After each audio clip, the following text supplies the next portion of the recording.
Hi friends, இப்போ நம்ம இந்த வீடியோவில் 1869 முதல் 2011 வரை நம்ம 50 பைசா நாணயம் நம்மளை விட்டு மறைஞ்சு போன வரலாறை பற்றி தான் முழுமையான வீடியோவாக பார்க்க போகிறோம். அதாவது பார்த்தீங்கன்னா 1869 காலத்தில் பார்த்தீங்கன்னா 50 பைசா என்ற பெயர் நாணயமாகவே இல்லை. இந்த நாணயம் பார்த்தீங்கன்னா நம்ம காந்திஜி படம் போட்ட நாணயம். இது 50 பைசா நாணயம் 1869 காலகட்டத்தில் இந்த நாணயம் இருந்திருக்குது. இது பார்த்தீங்கன்னா நம்ம 50 பைசா நாணயமுமே இல்லை. அப்போது பார்த்தீங்கன்னா அண்ணாமுறை அப்படிதான் இருந்து பயன்படுத்தப்பட்டது. அதுக்கப்புறம் பார்த்தீங்கன்னா நம்ம இந்த காலத்துல பார்த்தீங்கன்னா இந்தியா பிரிட்டிஷ் ஆட்சியில இருந்ததுனால நாணயங்கள்லாம் பார்த்தீங்கன்னா பிரிட்டிஷ் மன்னருடைய உருவங்கள் தான் பதிக்கப்பட்டு இருந்தது. குறிப்பா பார்த்தீங்கன்னா இந்த கியூன் விக்டோரியா, கிங் எட்வர்டு 7ஆம் மன்னர் மற்றும் ஜார்ஜ் 5ஆம் மன்னர் அவங்க உருவங்கள் எல்லாமே நமக்கு இடம்பெற்றுட்டு இருக்கு. இது பார்த்தீங்கன்னா நமக்கு அண்ணாமுறையில தான் இருந்தது. இது பார்த்தீங்கன்னா நமக்கு இன்னொன்னு ஒன்று கிடைச்சிது. இந்த 50 பைசா நாணயம் நம்ம இது வெளியிலேருந்து கிடைச்சிது. இதோடைய விலை பார்த்தீங்கன்னா 20 ரூபாய் தான். நான் ஏற்கனவே இது மாதிரி வீடியோ போட்டிருக்கேன், போய் பாருங்க. இது அண்ணாமுறை பயன்படுத்திய முறை அந்த டைம்ல எட்வர்டு 7ஆம் மன்னர் காலத்துல இருந்தது. இந்த காயின் ஓரணா, 2அணா, 8அணா அந்த மாதிரி இருந்த காலகட்டத்துல பயன்படுத்திய முறை அந்த மாதிரி அதையும் நான் முழுமையான வீடியோவா போட்டிருக்கேன், அதையும் போய் பாருங்க. இப்ப 1 ரூபான்றது 16 அப்படின்னு தான் சொல்லுவாங்க. அதில் 8அணா தான் இன்று நம்ம பயன்படுத்திய 50 பைசாக்கு சமம். 8அணா நாணயம் பார்த்தீங்கன்னா பெரும்பாலும் வெள்ளி, அதாவது சில்வர்ல தான் தயாரிக்கப்பட்டிருந்தது. மிகவும் மதிப்பு மிக்கதாகவும் இருந்தது. அதுக்கப்புறம் பார்த்தீங்கன்னா 1940 பார்த்தீங்கன்னா உலகப்போர் காரணமா வெள்ளி பற்றாக்குறை ஏற்பட்டது. இது பார்த்தீங்கன்னா 1988 காயின். இது மின்ட் காயின்னு சொல்லுவாங்க. அதாவது மின்ட் காயின்னா ஒரு ஸ்பெஷல் காயின். அது இந்த காயின் கலெக்டர்ஸ் இதை நல்ல விலைக்கு வாங்கிக்குவாங்க. இது கிடைக்கவும் மாட்டுது, ரொம்ப ரேர் காயின். இது பாம்பே காயின் அப்படின்னு சொல்லுவாங்க. அந்த இடத்துல தான் இந்த மின்ட் காயின்லாம் தயாரிப்பாங்க. ரொம்ப ஸ்பெஷலான காயின் இது.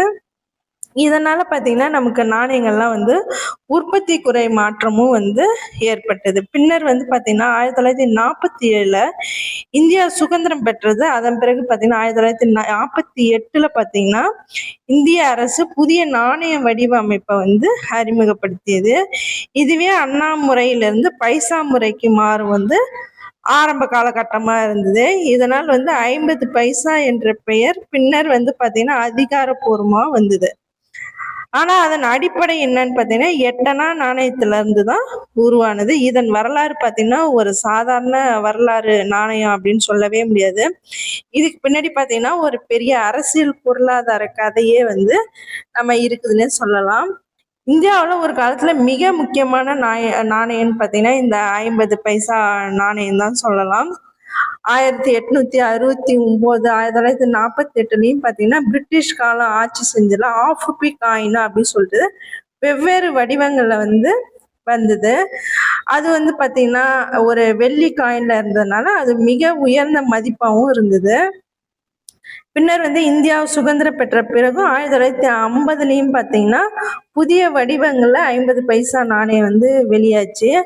இந்த மின்ட் காயின் எதுன்னு சொல்லலாம் பார்த்தீங்கன்னா 1988, 89, 1990 காலகட்டத்தில் வெளியான 50 பைசா நாணயம் பார்த்தீங்கன்னா ஸ்டெயின்லெஸ் ஸ்டீல் அப்படி வடிவில் தான் அந்த மெட்டீரியல்ல தான் வந்தது.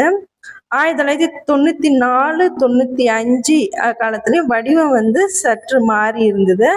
சின்னதும் கொஞ்சம் லேசா கனமாகவும் இருந்தது. 1998 மின்ட் மார்க் வேறுபாடுகளோட கலெக்டர்ஸ் கிட்ட மிக முக்கியமான காயினாகவும் இருக்குது. 2002, 2007, 2009, 2011 இந்த வருட காயினா மிக சர்க்குலேஷன்ல அதிகமா இருந்தது. இந்திய அரசுல பார்த்தீங்கன்னா 2011ஆம் ஆண்டு முக்கியமான அறிவிப்பு ஒன்று வெளியிட்டாங்க. அதன்படி பார்த்தீங்கன்னா 50 பைசா நாணயம் மற்றும் அதுக்கு கீழே உள்ள காயின் லீகல் டெண்டர் இல்லை அப்படின்னு சொல்லிட்டு அறிவிச்சிட்டாங்க. அதாவது 50 பைசா நாணயத்தை பயன்படுத்த முடியாது அப்படின்னு சொல்லிட்டு அறிவிப்பு வெளியாயிருக்கு. இந்த காயின் கலெக்டர்ஸ்ல பார்த்தீங்கன்னா டிமாண்ட் வந்து ரொம்ப அதிகமாகவே இருக்குன்னு சொல்லலாம். மின்ட் மார்க் காயின்ஸ் இருந்தால் வந்து நமக்கு வந்து இன்னைக்கு வந்து 1000 கணக்கில் வந்து விற்பனை ஆகுது.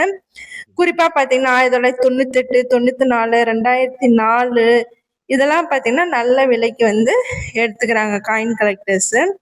இப்போது இந்த 50 பைசா நாணயம் பார்த்தீங்கன்னா உங்ககிட்ட இருந்தால் தூக்கி போடாதீங்க. இது ஒரு ஃபியூச்சர் ட்ரெஷராகவும் நீங்கள் வச்சுக்கலாம்.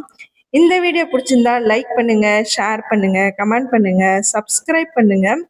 ரொம்ப சுவாரஸ்யமா இந்த மாதிரி நீங்களும் இந்த மாதிரி காயின் கலெக்ட் பண்ற வீடியோஸ் எல்லாம் பார்க்கணும். என்னுடைய வீடியோஸை தொடர்ந்து பாருங்க.